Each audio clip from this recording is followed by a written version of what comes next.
Hello students, कैसे हैं आप सब लोग। उम्मीद है आप लोगों ने नेशनल इनकम का जो बेसिक न्यूमेरिकल का वीडियो था वो जरूर देखा होगा। आप सबको पता है कि national income class 12th economics में 10 मार्क्स का वेटेज रखता है।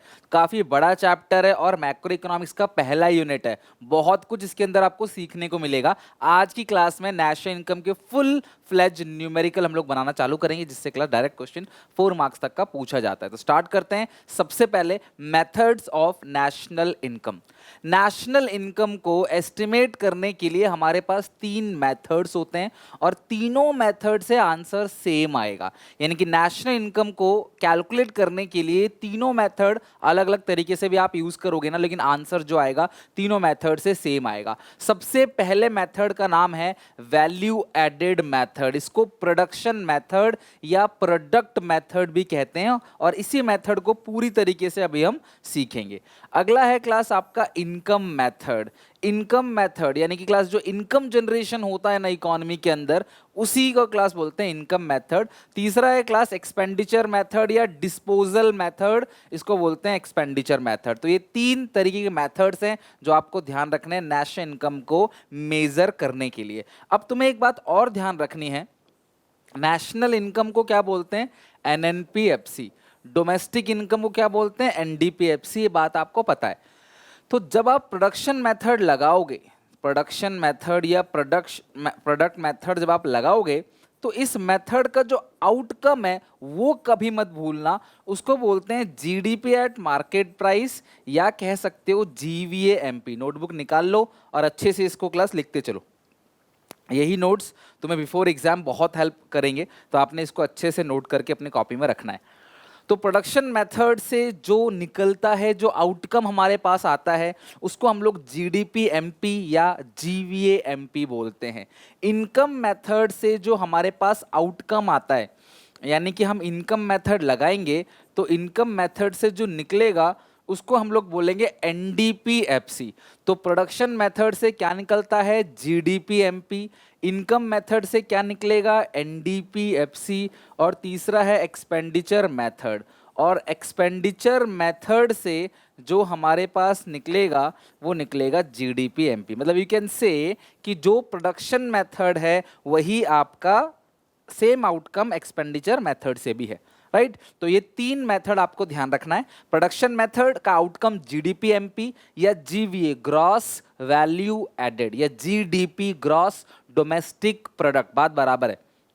नेक्स्ट है इनकम मेथड और then class finally expenditure method GDPMP. Income method से डोमेस्टिक इनकम निकलता है, एनडीपीएफसी को बोलते हैं डोमेस्टिक इनकम। सुनो मेरी बात, अभी तक आपने इससे पहले वाले पार्ट में जो कुछ देखा उसके अंदर आपने क्या देखा क्लास, कि हमें एक इंफॉर्मेशन गिवन होती है, हमें एक कंपोनेंट गिवन होता है, चाहे जीडीपीएमपी हो, चाहे जीएनपीएमपी हो, या कुछ भी हमारे पास एक कंपोनेंट या एनएनपीएफसी ही क्यों ना हो, एक कंपोनेंट गिवन होता है। हम उस कंपोनेंट की मदद से और दूसरे कंपोनेंट निकालते हैं। लेकिन आज से अब हम ऐसे क्वेश्चन देखेंगे जहां पे हमें एक भी कंपोनेंट गिवन नहीं होगा, तो उनमें हम लोग क्या करेंगे? प्रोडक्शन या इनकम या एक्सपेंडिचर मेथड लगाएंगे, उससे हमारे पास ये एक चीज निकल जाएगी। फिर इस चीज को हम लोग क्लास कन्वर्ट कर देंगे जो भी क्वेश्चन की रिक्वायरमेंट है उसमें। ठीक है, तो क्वेश्चन को अच्छे से देखेंगे, बट सबसे पहले प्रोडक्शन मेथड को इन डेप्थ में, इन डिटेल में पढ़ते हैं कि प्रोडक्शन मेथड है क्या। आप सबको मैंने बता दिया क्लास की जो प्रोडक्शन मेथड है उसका आउटकम क्या है। लिखो कॉपी में, प्रोडक्शन मेथड।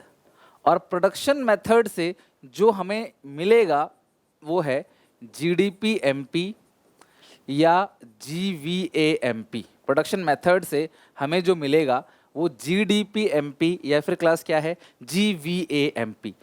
और इसका जो फॉर्मूला है वो है क्लास वैल्यू ऑफ, अच्छा सेल्स, इसका फॉर्मूला क्लास आप लिखो, sales plus change in stock, sales plus change in stock minus intermediate consumption. कोशिश करो कि मेरे साथ साथ आप फॉर्मूला याद कर लो अच्छे से, ताकि जब मैं क्वेश्चन कराऊं तो क्लास आपको उसे अच्छे से बना सको। आप गलती क्या करते हो, फॉर्मूला याद नहीं करते, सीधा जंप करते हो क्वेश्चन के ऊपर। नहीं, पहले फॉर्मूले का पोर्शन बहुत अच्छे से दिमाग में सेट रखो, उसके बाद आप जंप करो सवाल के ऊपर। अगर आपको फॉर्मूला कॉन्सेप्ट बहुत अच्छे से लर्न है तो आप जब सवाल बनाओगे ना तो वो इजीली बन जाएगा। आप में से मोस्टली बच्चे गलती क्या करते हैं कि सबसे पहले कॉन्सेप्ट को स्ट्रांग नहीं करते, क्लास में जो क्वेश्चन सर ने कराए उसको नहीं बनाते, सीधा होमवर्क पे, सीधा अनसॉल्व क्वेश्चन पे जंप कर जाते हो। ऐसा कभी नहीं करना। आप सबसे पहले कॉन्सेप्ट को एकदम दिमाग में सेट करो, फॉर्मूले क्लास बिना देखे लिख सको, इस तरीके से आपको याद होना चाहिए। फिर क्लास में जो सवाल कराए गए हैं उन क्वेश्चंस को करो,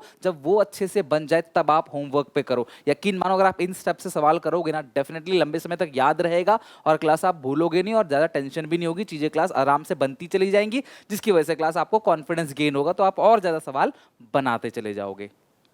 ठीक है, तो ये चीज आपने ध्यान रखनी है। फॉर्मूला क्या है, sales plus change stock minus intermediate consumption. ठीक है, अच्छा अब एक चीज और है, ये जो सेल्स प्लस चेंज स्टॉक है दोनों को मिला के हम लोग कहते हैं वैल्यू ऑफ आउटपुट। क्या कहते हैं, वैल्यू ऑफ आउटपुट। और इंटरमीडिएट कंजप्शन का मतलब क्या होता है, purchases of raw material. Intermediate goods मैं आपको पढ़ा चुका हूं। ठीक है, तो sales plus change stock minus intermediate consumption. ठीक है, अच्छा अब ये जो सेल्स है ना, इस सेल्स के या फिर आप ये कह सकते हो वीओ माइनस आईसी। वीओ मतलब है value of output, minus IC का मतलब इंटरमीडिएट कंजप्शन। सेल्स दो तरीके की होती है। सबसे पहला है डोमेस्टिक सेल्स, आपने देश के अंदर जो बेचा है, और फिर क्या है क्लास, आपने जो देश के बाहर बेचा है, एक्सपोर्ट। तो अगर कभी, मेरी बात ध्यान सुनना, अगर कभी सेल्स दिया गया है तुम्हें, तो तुम्हें डोमेस्टिक सेल्स और एक्सपोर्ट नहीं देखना, बिकॉज डोमेस्टिक सेल्स और एक्सपोर्ट दोनों को जोड़कर ही हमारे पास जो आता है वो सेल्स है। तो अगर तुम्हें क्लास सेल्स दिया हुआ है तो तुम्हें क्यों डोमेस्टिक सेल्स देखना है, तुम्हें क्यों एक्सपोर्ट देखना है। कई बार क्वेश्चन में सेल्स दिया रहता है और एक्सपोर्ट भी दिया रहता है, तो उस सिचुएशन में आपको एक्सपोर्ट को इग्नोर करना है, क्योंकि ऑलरेडी तुम्हें सेल्स गिवन है which includes both domestic sales and export. Okay, change in stock का जो दूसरा नाम है, चेंज स्टॉक का जो दूसरा नाम है वो लोग क्लास एडिशन या फिर एडिशन टू स्टॉक भी कह देते हैं इसको, एडिशन टू स्टॉक। ठीक है, इंक्रीज इन स्टॉक एक ही बात है, इंक्रीज इन स्टॉक, या इन्वेंट्री इन्वेस्टमेंट भी कहते हैं, इन्वेंट्री इन्वेस्टमेंट। इसको क्लास ये नाम जो है ये चेंज इन स्टॉक का है, जिसका फॉर्मूला होता है क्लोजिंग माइनस ओपनिंग। ठीक है, closing stock minus opening stock. Change stock का जो फॉर्मूला है वो है closing stock minus opening stock. Intermediate consumption का मतलब क्या होता है class, purchases of raw material. ठीक है, परचेजेस ऑफ रॉ मटेरियल, दोनों परचेज, या तो आपने डोमेस्टिक परचेज किया है लेकिन रॉ मटेरियल का, या फिर class imports of raw material, import of raw material अगर आपने बाहर से, अगर लेकिन आपको इंटरमीडिएट कंजप्शन दिया है फिर तो वो पूरा है, फिर आपने कुछ भी अलग से लेना नहीं है। तो ये फॉर्मूला है, सिंपली एज अ स्टूडेंट मुझे याद रहना चाहिए, sales plus change stock minus intermediate consumption. Sales में डोमेस्टिक सेल्स भी है और एक्सपोर्ट भी है। चेंज स्टॉक मतलब inventory investment, closing minus opening, और इंटरमीडिएट कंजप्शन मतलब परचेजेस ऑफ रॉ मटेरियल, और परचेज ऑफ रॉ मटेरियल मतलब डोमेस्टिक परचेज प्लस इंपोर्ट, यानी बाहर से आपने खरीदा, लेकिन ये किसका, रॉ मटेरियल का, नॉट फिनिश गुड्स। कुछ बातें तुम्हें ध्यान रखना है क्लास, और तुम्हें मैंने बता ही दिया है, सेल्स प्लस चेंज स्टॉक को क्या बोलते हैं, दोनों को मिलाकर क्या बोलते हैं, वैल्यू ऑफ आउटपुट। तो हम जीवीएमपी का फॉर्मूला लिख सकते हैं, value of output minus intermediate consumption. Okay, यहां तक क्लियर है अच्छे से। चलो नेक्स्ट, कुछ बातें क्लास आपको और ध्यान रखनी है। सबसे पहली चीज, कुछ सबसे पहली बातें क्लास आपको ध्यान रखनी है। जैसे सबसे जो पहली चीज है, ignore purchases of machinery, ignore purchase of machinery. तुम्हें परचेज ऑफ मशीनरी को इग्नोर करना है। अगर तुमने क्लास मशीन्स खरीदी हैं तो उस मशीन्स को तुम्हें इग्नोर करना है, ध्यान रखना। अगर आपने मशीन खरीदी है ना तो मशीन को तुम्हें क्या करना है क्लास, इग्नोर करना है। इग्नोर परचेज ऑफ मशीनरी, ये बात आपने ध्यान रखना है। दूसरी चीज, इग्नोर परचेज ऑफ मशीनरी हो गया। अच्छा, एक चीज और आपको क्लास ध्यान रखना है, production for self consumption, production for self consumption is added in sales, production for self consumption को सेल्स में आप ऐड करोगे, ध्यान रखना। प्रोडक्शन फॉर सेल्फ कंजप्शन, यानी कि अगर तुम्हें प्रोडक्शन फॉर सेल्फ कंजप्शन दे रखा है वो क्लास अलग से ऐड करना ही पड़ेगा आपको। मतलब सेल्स वैल्यू जो दे रखी है उसमें क्लास आपको प्रोडक्शन फॉर सेल्फ कंजप्शन भी ऐड करना पड़ेगा, क्योंकि क्लास उसकी इंप्यूटेड वैल्यू को हम लोग लेते हैं। तो production for self consumption added, ठीक है। Electricity charges is an intermediate consumption. Electricity charges जो है वो इंटरमीडिएट कंजप्शन है, ठीक है। तो ध्यान रखना वो आपने क्या करना है, इस फॉर्मूले में माइनस करना है इलेक्ट्रिसिटी चार्जेस को। तो ये छोटी छोटी बातें हैं, सेल्स प्लस चेंज स्टॉक मैंने बता ही दिया क्लास आपको। बस इतनी बातें क्लास आपको ध्यान रखनी है। ये हो गया आपका प्रोडक्शन मेथड। अब आसानी से अब आप इसके क्वेश्चंस को बना लोगे। सबसे पहले आप प्रोडक्शन मेथड को यूज करोगे, जीडीपी या जीवीएमपी निकालोगे, फिर इस जीवीएमपी या जीडीपी को तुम्हें जिसमें चाहे उसमें कन्वर्ट कर लेना है। आसानी से तुम क्लास कन्वर्ट कर पाओगे, राइट। तो ये हो गया क्लास आपका प्रोडक्शन मेथड, ठीक है। चलो नाउ अब चलते हैं क्लास क्वेश्चन के ऊपर। आई होप ये समझ आ गया होगा। बाकी जब तक आप प्रैक्टिकल प्रॉब्लम नहीं बनाओगे तो आप समझोगे नहीं। छोटी सी बात और बता देता हूं क्लास आपको। There is a difference between GVMP और जीडीपीएमपी, ठीक है। क्या है डिफरेंस मैं बताता हूं क्लास आपको। जीवीएमपी और जीडीपीएमपी में छोटा सा डिफरेंस है। क्या, जीवीएमपी अलग अलग सेक्टर का होता है। लाइक जीवीएमपी ऑफ क्लास मान लेते हैं प्राइमरी सेक्टर और GVMP of secondary sector, GVMP of tertiary sector, GVMP of tertiary sector को ऐड करोगे क्लास, जीडीपीएमपी पूरी इकोनॉमी का आएगा। तो यानी कि अलग अलग सेक्टर का जीवीएमपी होता है। जब हम उनको ऐड करेंगे सभी सेक्टर के जीवीएमपी को, तो हमारे पास जो आएगा वो आएगा जीडीपीएमपी, राइट। तो ये है क्लास आपकी छोटी छोटी इन्फॉर्मेशन। आई होप क्लास आपको बहुत अच्छे से अभी तक चीजें समझ आ गई हैं, ठीक है। चलो तो अब हम चलते हैं क्लास प्रोडक्शन मेथड के एक एक क्वेश्चन के ऊपर और देखते हैं क्लास कि हम इनके क्वेश्चंस को कैसे बनाएंगे, कैसे इसको सॉल्व करेंगे, ठीक है। तो सबसे पहले यहाँ पे आते हैं, कैलकुलेट एनवीएएफसी फ्रॉम द फॉलोइंग। सुनना मेरी बात को। तुम्हें पूछा क्या है, नेट वैल्यू एडेड, लेकिन तुम नेट वैल्यू एडेड नहीं, सबसे पहले तुम्हें मजबूरी है कि जीवीएमपी ही निकालना पड़ेगा। ये तुम्हारी मजबूरी है। सबसे पहले हम क्या करेंगे, जीवीएमपी निकालेंगे by using formula sales plus change in stock minus intermediate consumption. हम जीवीएमपी निकाल लेंगे और एक बार हमने जीवीएमपी निकाल लिया फिर उस जीवीएमपी को कन्वर्ट कर देंगे किसके अंदर क्लास, एनवीएएफसी के अंदर, ठीक है। तो सबसे पहले तुम्हें फॉर्मूला लिखना है। अभी आपको एग्जामिनेशन में ध्यान रखना है, हमेशा फॉर्मूला जरूर कंप्यूट करना है, ठीक है। तो सबसे पहला है क्लास सेल्स। तो सेल्स कितना है class, 200 plus change in stock. तो ये रहा क्लास चेंज इन स्टॉक जो कि कितना है क्लास, 10 है। Sales plus change in stock minus intermediate consumption, और वो है क्लास आपका ये रहा इंटरमीडिएट कॉस्ट जो कि क्लास कितने दे रखा है, 90, ठीक है। Sales plus change in stock minus intermediate cost, okay. Sales है आपका 200 प्लस चेंज इन स्टॉक आपको ऑलरेडी दे रखा है, इसका इन्वेंट्री इन्वेस्टमेंट नाम भी होता है, 10 माइनस इंटरमीडिएट कॉस्ट। तो ये जीवीएमपी आ गया, ठीक है। 200 में से 90 घटाओ, 110 प्लस 10 कितना आ गया, 120। लेकिन तुम्हें जीवीएमपी नहीं निकालना है, तुम्हें क्या निकालना है, एनवीएएफसी। और तुम्हारे पास गिवन क्या है क्लास, जीवीएमपी। तुम्हारे पास गिवन है जीवीएमपी, तुम्हें निकालना है क्लास एनवीएफसी। ग्रॉस से नेट जाने के लिए माइनस डेप्रीशिएशन, वीए सेम है, एमपी से एफसी में जाने के लिए माइनस होगा नेट इनडायरेक्ट टैक्स। देखो तभी वीए लिखा है ताकि सेम रहे। अब वी से डी में करने का कोई तरीका नहीं होता, तो इसीलिए क्लास आप इसको इसमें जो निकालोगे वो जीवीएमपी कंप्यूट करोगे, ठीक है। जीडीपी मत लिखना, हालांकि सेम होता है बट लिखना जीवीएमपी। तो कंप्यूट कर दो, ये हो गया 200 plus sorry minus 200 minus depreciation, और वो कितना है class, consumption of fix capital दे रखा होगा, डेप्रीशिएशन।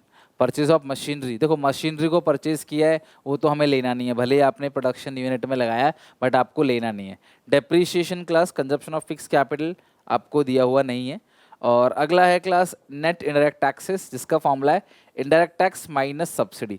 देखो यार तुम्हें इनडायरेक्ट टैक्स दे रखा है 12, तो तुम्हें जीएसटी से कोई लेना देना नहीं है, बिकॉज तुमको मेन दे रखा है इनडायरेक्ट टैक्स, ठीक है।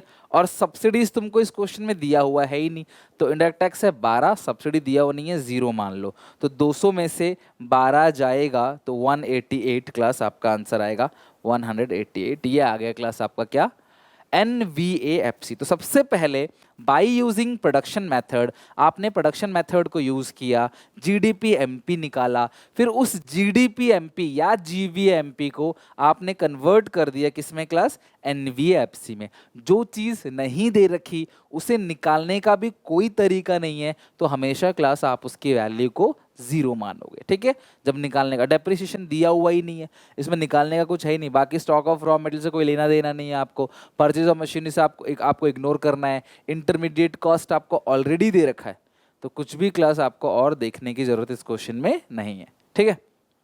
Now move to next question, calculate the value of output from the following. आपको वैल्यू ऑफ आउटपुट निकालना है, तो सुनो मेरी बात, वो किसके फॉर्मूले में होता है, GVA-MP is equal to value of output minus intermediate consumption, value of output minus intermediate consumption, ठीक है। तो GVA-MP निकालने का जो फॉर्मूला होता है वो value of output minus intermediate consumption है। जरूरी नहीं है कि आपको हमेशा क्वेश्चन GVA-MP ही पूछे, अब इस पर्टिकुलर क्वेश्चन में ये पूछ दिया है वैल्यू ऑफ आउटपुट, तो तुम्हें ये और ये दोनों गिवन होगा हमेशा, पक्की बात है, तभी तुम ये निकाल सकते हो, नहीं तो ये और ये गिवन होगा, तुम ये निकाल लोगे, जो पूछे तो हमने फॉर्मूला पुट कर दिया। बट इस क्वेश्चन में हमें वैल्यू ऑफ आउटपुट तो निकालना ही है, तो वैल्यू ऑफ आउटपुट तो हमें पक्की बात है दिया नहीं होगा। इंटरमीडिएट कंजप्शन तुम्हें दे रखा है क्लास कितना, 150, ये इंटरमीडिएट कॉस्ट कंजप्शन एक ही बात है। अब GVA-MP तुम्हें गिवन होगा, लेकिन इस क्वेश्चन में देखो कहीं भी GVA-MP मुझे नहीं दिखाई दे रहा, जबकि मुझे दिखाई दे रहा है NVAFC 250। तो मैं काम करता हूं, मुझे चाहिए क्या, GVA-MP, लेकिन गिवन क्या है, NVAFC। तो पहले मैं NVAFC को GVA-MP में कन्वर्ट करूंगा, ये मेरा सबसे पहला काम है। तो मुझे निकालना क्या है, GVA-MP, गिवन क्या है, NVAFC। N से G में जाने के लिए प्लस करोगे, VA सेम है, FC से MP में जाने के लिए प्लस। ये बेसिक है, अगर आपको बेसिक फॉर्मूला कन्वर्जन पता नहीं है जो मैंने पिछली क्लास में कराया, आपको वही अगर नहीं पता तो कोई सब दिक्कत देगा आपको, तो आपको वो अच्छे से लर्न होना चाहिए, तभी आप एक कदम आगे बढ़ाओ, ओके। तो ये जो क्लास NVAFC है वो आपको कितना दे रखा है, चेक करो क्लास, NVAFC 250 दे रखा है, तो NVAFC 250 है, प्लस डेप्रीशिएशन वो आपको दे रखा है, डेप्रीशिएशन 30, और प्लस नेट इनडायरेक्ट टैक्सेस, तो नेट इनडायरेक्ट टैक्सेस आपको नहीं दिया गया है, ठीक है। तो आप क्या करोगे class, indirect taxes less subsidies, तो इनडायरेक्ट टैक्सेस है goods and service tax 20, subsidy है 10, तो इनडायरेक्ट टैक्स है 20, सब्सिडी है 10, तो 250 प्लस 30 280 और प्लस 10, तो ये आ गया क्लास आपका 290, ये आ गया GVA-MP। बट ये आंसर नहीं है, इस GVA-MP को आप यहाँ रख दो 290। अब आप सॉल्व करो, 150 को इधर भेज दो, यानी कि 290 plus 150 is equal to value of output, ठीक है। तो 290 plus 150, 290 plus 100 390, 390 plus 50 440,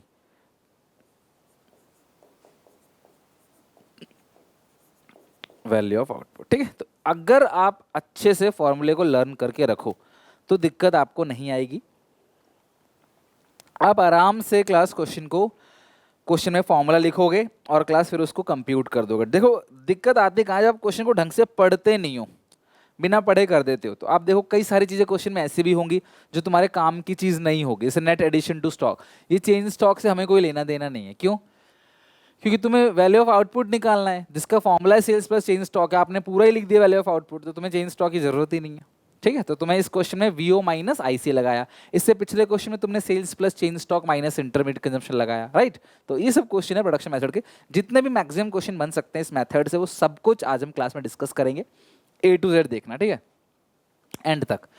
calculate NVAFC, अब तुम्हें NVAFC निकालना है, तुम्हारी मजबूरी है, बाई यूजिंग प्रोडक्शन मेथड। आप एग्जामिनेशन में कैसे लिखोगे, देखो आप एग्जामिनेशन लिखोगे बाई यूजिंग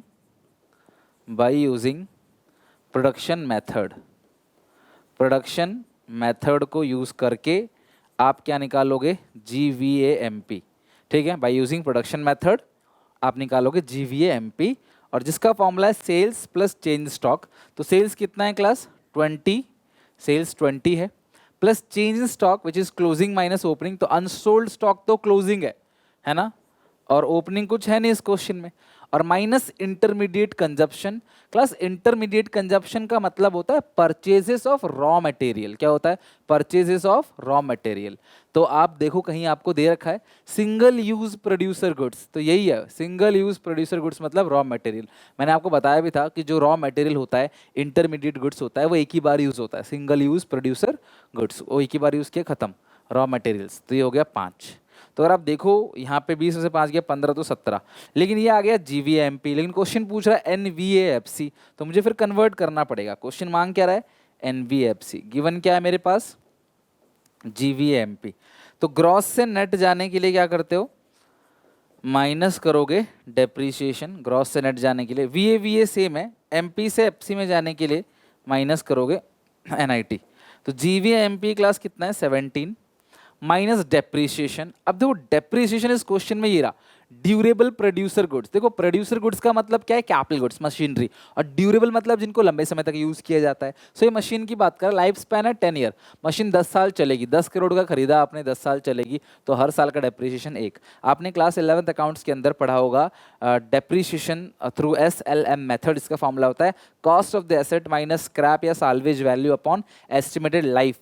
तो अगर आप देखोगे यहाँ पे, तो ड्यूरेबल प्रोड्यूसर गुड्स जो है 10/10, यहाँ पे 1 डेप्रिसिएशन है 1 का, माइनस नेट इंडायरेक्ट टैक्सेस मतलब इंडायरेक्ट टैक्स लेस सब्सिडी। बिल्कुल भी यहाँ पे जल्दीबाजी मत करना, अच्छे से फॉर्मूला पुट करना, इंडायरेक्ट टैक्स लेस सब्सिडी। अब इस क्वेश्चन में जो इंडायरेक्ट टैक्स है वो है GST, जो कि 1 है, और सब्सिडी इस क्वेश्चन में कहीं भी दिया हुआ नहीं है, ठीक है, तो 0 मान लो। सो आंसर आ गया 17 में से 2 गया तो 15। ओके 15 आपका क्लास करेक्ट आंसर आ गया। सो क्वेश्चन नंबर 3 का जो आंसर है वो 15 है। आई होप क्लास आपको अच्छे से क्वेश्चन नंबर 3 समझ आ गया। और चलते हैं क्लास, हर तरीके का क्वेश्चन यहाँ पे हम डिस्कस करेंगे, 1 2 3 4 क्वेश्चन नहीं, बहुत क्वेश्चंस होंगे जिसकी अच्छे से आपको प्रैक्टिस करना है। अब इन क्वेश्चंस को आपने घर पे खुद रिपीट करना है, दोबारा बना के इन क्वेश्चंस को देखना है, ठीक है। नेक्स्ट है class find GVA at FC। तो सबसे पहले तुम्हारी मजबूरी है, तुम्हें निकालना पड़ेगा GVA एट MP, फिर GVA MP को कन्वर्ट करेंगे GVA एट FC। अब कई बच्चे बोलते हैं सर इसमें लिखा कहाँ है कि प्रोडक्शन मेथड लगाना है। बेटा लिखा नहीं रहेगा, खुद आपको समझना है। आइटम जिसके दिए हुए हैं, इसमें प्रोडक्शन मेथड के आइटम दिए हैं, sales, change in stock, intermediate consumption. Income method के दूसरे आइटम होते हैं, एक्सपेंडिचर मेथड के अलग आइटम होते हैं। तो जिसके आइटम दे रखे होंगे वही मेथड लगाओगे ना। आपको दूध दे दूं, चीनी दे दूं, तो आप चाय बना सकते हो ना, उससे चाय पत्ती भी दे दो तो तभी आप चाय बना पाओगे, तो तब जाके हलवा थोड़ी बना दोगे आप, ठीक है। तो यही चीज़ है। तो GVMP मतलब सेल्स। अब सुनो मेरी बात, ये सेल्स नहीं है, गलती तुम क्या करते हो, इसको सेल्स ले लेते हो, बट ये सेल्स नहीं है, ये यूनिट ऑफ आउटपुट सोल्ड। आपने जितने नंबर ऑफ यूनिट्स को बेचा है, 4000 यूनिट्स को आपने बेचा है, तो ये सेल्स नहीं है, ये यूनिट्स है। प्राइस पर यूनिट है 20 रुपए, तो आपने 4000 यूनिट्स को बेचा है, पर यूनिट का प्राइस है 20 रुपए, तो 4000 इंटू 20 कितना बनता है, 4 दूनी 8, और क्लास यहाँ पे 4 80,000, ठीक है। तो ये सेल्स हो गया, प्लस चेंज स्टॉक यानी कि आपको एडिशन टू स्टॉक दे रखा है विच इज नेगेटिव का 400, माइनस इंटरमीडिएट कंजप्शन आपको दे रखा है 17,000। अगर मैं इसे सॉल्व करूंगा तो मेरे पास आएगा GVA या GDP-MP। क्वेश्चन जिस भाषा में पूछेगा हम उसी भाषा में आंसर देंगे। क्वेश्चन कह रहा है GVA तो मैं GVA निकाल रहा हूँ, क्वेश्चन कहता है GDP तो मैं GDP निकालता, यही है बस। 4000 इंटू 20, ये आ गया 80,000, माइनस 400 माइनस 17,000 माइनस 17,000 माइनस 400, 62,600, ठीक है। हमें चाहिए क्या, GVA-FC। GVA-FC गिवन क्या है, GVA-MP, सब सेम है। MP से FC में निकले माइनस NIT, तो 62,600। NIT कितना है, इंडायरेक्ट टैक्स माइनस सब्सिडी। इस क्वेश्चन में क्लास इंडायरेक्ट टैक्स नहीं दिया है, तो प्लीज ब्रैकेट लगा के पहले IT की जगह 0 लिखना, डायरेक्टली सब्सिडी लोगे गलत हो जाएगा, फिर माइनस कर देना 4,000। तो 62,600 और ये माइनस माइनस प्लस हो गया, +4, ये आएगा 66,600, ठीक है, 4000 ऐड हो जाएगा 66,600। ये है क्लास आपका आंसर, यानी कि GVA-MP। आई होप क्लास आप समझ गए अच्छे से किस तरीके से आपको कैलकुलेशन करना है। इस क्वेश्चन में हमने क्या देखा कि अगर आपको कभी सेल्स की वैल्यू ना दी हो, यूनिट दिया हो, तो यूनिट को प्राइस पर यूनिट से आपने मल्टीप्लाई करना है। एक यूनिट की इतनी वैल्यू है और आपने इतनी यूनिट बेची है, तो प्राइस पर यूनिट कितना होगा वो आपको निकालना पड़ेगा। ठीक है, अब कैलकुलेट सेल्स। अब ये एक डिफरेंट काइंड का क्वेश्चन है जहां पे आपको बोला सेल्स को निकालो। तो हम क्या करेंगे इसको, इस क्वेश्चन में, by using production method, by using production method. आप प्रोडक्शन मेथड को यूज करोगे और प्रोडक्शन मेथड को यूज करके निकालोगे GVA-MP, जिसके फॉर्मूले में आता है सेल्स। तो यानी कि हमें पता है कि सेल्स इसी फॉर्मूले में है, तो आप यही फॉर्मूला लगाओगे, sales plus change in stock minus intermediate consumption. ठीक है, sales plus change in stock minus intermediate consumption. अब जो GVA-MP है वो तुम्हें दिया नहीं है, सेल्स तो ऑब्वियसली निकालना है। चेंज स्टॉक है क्लोजिंग माइनस ओपनिंग, 600 में से 100 गया, तो चेंज स्टॉक कितना है class, 600 minus 100, minus intermediate consumption, intermediate consumption 3200 है। ठीक है, सब दिया हुआ है, बस हमें निकालना क्या है, सेल्स। अगर हमें GVA-MP मिल जाए तो बात बन जाएगी। तो हम एक काम करते हैं, GVA-MP निकाल लेते हैं, कुछ तो गिवन होगा। तो मैंने देखा यहाँ पे NVAFC गिवन है 4000 का, NVAFC ये गिवन है 4000 का। ठीक है, तो N से G में जाने के लिए प्लस करोगे क्लास क्या, डेप्रीशिएशन। ओके, VA सेम है, FC से MP में प्लस करोगे नेट इनडायरेक्ट टैक्सेस। तो डेप्रीशिएशन आपको कितना दे रखा है, कंजप्शन ऑफ फिक्स कैपिटल 700 दे रखा है, प्लस नेट इनडायरेक्ट टैक्सेस जो कि इनडायरेक्ट टैक्स लेस सब्सिडी है। इस पूरे क्वेश्चन में कहीं भी इनडायरेक्ट टैक्स नहीं दिया, उसको 0 ले लो आप, और सब्सिडी कितना है क्लास, 400। तो अगर आप सॉल्व करोगे तो ये आएगा 4700 माइनस 400 इज 4300, और ये 4300 है, GVA-MP यहाँ रख दो 4300। अब आप सॉल्व करो क्लास, तो आपका आंसर आ जाएगा 4300 is equal to sales plus ये आएगा 500 माइनस 3200। तो 4300 माइनस 500 प्लस 3200, सेल्स की वैल्यू आ गई 7000। ठीक है, तो इस तरीके से क्लास आप क्या कर सकते हो, सेल्स निकाल सकते हो सिंपली वैल्यू को पुट करके। इस क्वेश्चन में सेल्स पूछा था, GDP-MP का लगाओ फॉर्मूला, हर चीज गिवन थी, एक ये गिवन नहीं था, तो इसको निकाल लिया, NVAFC गिवन था, उसके मदद से ये निकाल के आपने यहाँ पुट कर दिया, आपके पास सेल्स की वैल्यू जो है वो आ गई। इसी तरीके से इस क्वेश्चन में सेल्स दिया होता, बोलता IC निकालो, इंटरमीडिएट कॉस्ट या कंजप्शन, तो वो भी आप आसानी से निकाल लेते, बिल्कुल इसी पैटर्न में। तब ये X होता और बाकी सब चीज गिवन होता। ओके, चलो कम टू नेक्स्ट क्वेश्चन। अब ये भी एक बहुत अच्छा क्वेश्चन है और एक डिफरेंट काइंड का क्वेश्चन है, और इस तरीके से भी क्वेश्चन आपको पूछा जा सकता है। एक स्टेटमेंट बेस्ड क्वेश्चन है, इसको थोड़ा धीरे धीरे आराम से करेंगे, है ये बहुत आसान, अगर आप थोड़ी सी बातें क्वेश्चन से अगर समझ गए तो। ठीक है, फर्म A बाय, अच्छा अभी तीनों फर्म की बात कर लेते हैं। आपको निकालना क्या है, calculate the value added by firm A। Value added मतलब वही GVA-MP, A B C तीनों का निकालना है। तो ये A है, वैल्यू एडेड बाय A, दूसरा है वैल्यू एडेड बाय B, तीसरा है वैल्यू एडेड बाय C। आपको तीनों का निकालना है A B C। अब इस क्वेश्चन में लिखा हुआ है फर्म A ने खरीदा X से इनपुट वर्थ ₹500। मेरी बात ध्यान समझना, तुम्हें A B C का निकालना है, तुम्हें X Y Z से कोई लेना देना नहीं है, तुम्हें A B C से लेना देना है। ठीक है, तो फर्म A बाय करता है from X input of ₹500 crore. आप करोड़ भूल जाओ, लास्ट में लगा देना। A ने बाय किया, देखो GVA-MP का फॉर्मूला सिंपल सा फॉर्मूला है, सेल्स, इसमें कोई चेंज स्टॉक है नहीं, माइनस इंटरमीडिएट कंजप्शन यानी परचेज। तो तुम्हें सेल्स को प्लस करना है, परचेज को माइनस करना है, sales plus purchase minus, sales plus purchase minus, तीनों में। और किसी भी तरीके से तुम टेबल बनाकर प्रेजेंट कर सकते हो, किसी भी तरीके से, आंसर सेम आना चाहिए बस। तो X से खरीदा, तो A ने बाय किया ना, तो A के लिए तो क्लास IC हो गया, तो माइनस कर दो कितना class 500। Sale to B class 1000, A ने B को बेचा, तो A के लिए सेल्स हो गया और B के लिए परचेज हो गया। तो परचेज को मैंने कर दिया माइनस और सेल्स को कर दिया प्लस। भाई A ने B को बेचा, तो A के लिए सेल प्लस, बी के लिए परचेज माइनस, समझ आ गया? ओके। एंड टू सी 700, सी को बेचा 700, तो सी के लिए परचेज कितना हो गया 700, और ए के लिए सेल कितना क्लास हो गया यहाँ पे 700। मेरी बात सुनना, ए ने 1000 का माल बेचा बी को और 700 का माल बेचा सी को, तो ए के लिए सेल 1700 हो गई, बी के लिए परचेज 1000 और सी के लिए परचेज 700, क्लियरली मेंशन है। आगे पढ़ते हैं। Firm B buy Y from Y, firm B ने वाई से खरीदा, तो वाई तो यहाँ कहीं है नहीं, बट बी ने तो खरीदा है ना, कितने का 200 का, तो बी के लिए परचेज कितना क्लास हो गया 200, और सेल टू सी 1500, बी ने सी को बेचा, तो बी के लिए सेल और सी के लिए परचेज। भाई बी ने सी को बेचा तो बी के लिए सेल्स हो गया, सेल्स प्लस होता है, लेकिन सी के लिए परचेज है तो वो क्या होगा क्लास परचेज माइनस होगा, ठीक है 200 का।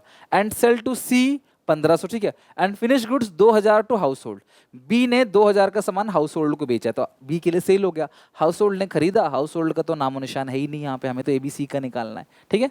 अच्छा, फिर सी ने खरीदा जेड से, तो सी के लिए परचेज हो गया 150, किससे खरीदा जेड से, जेड के लिए सेल है बट जेड का हम निकाल नहीं रहे कहीं भी, ठीक है।